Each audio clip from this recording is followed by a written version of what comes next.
எப்படி இருக்கீங்க? அக்கா சூப்பராக இருக்கேன். பாருங்கள், மாடி தோட்டத்தில் நமக்கு இங்கே ஒரு சின்ன செடி தான், ஆனால் மிளகு கிடக்கு. கேட்டிங்கன்னா நான் ஒரு சின்ன தட்டையை எடுத்துகிட்டு வந்திருக்கேன் பறிக்கிறதுக்கு. ம்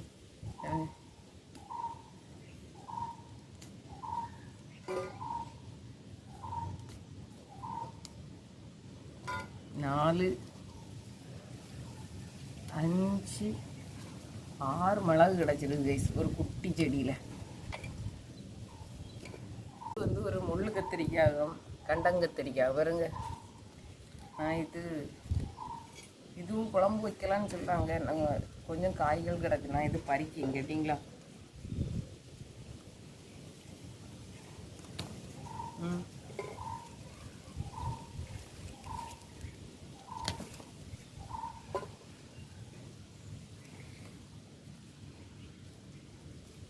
நல்ல முள், எங்கே தொட்டாலும் முள் தான் இருக்கு.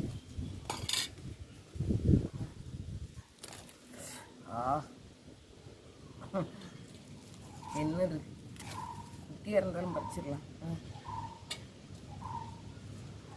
இதில் ஒன்று கிடாது.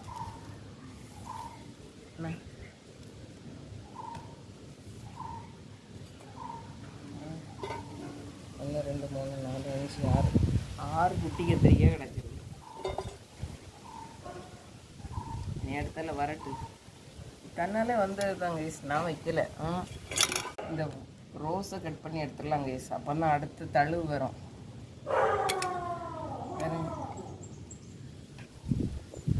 2 3 கீரை நிற்கிது, கீரையும் பறிப்போம்.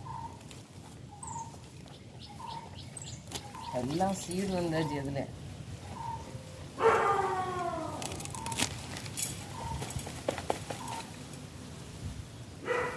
தண்டுகளை கட் பண்ணி போட்டுடலாம்.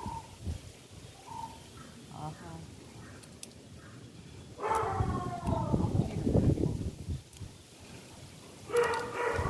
ரோஸ் 2 தெரியுது. இதையுமே நம்ம இப்போ கட் பண்ணி எடுக்கலாம். சர்ச்சுக்கு போவோமா, அப்போ நமக்கு வைக்கலாம். வெறும் 2 நாட் ரோஸ். இன்னைக்கு கிடைச்ச அறுவடை எனக்கு இவ்வளோதான்.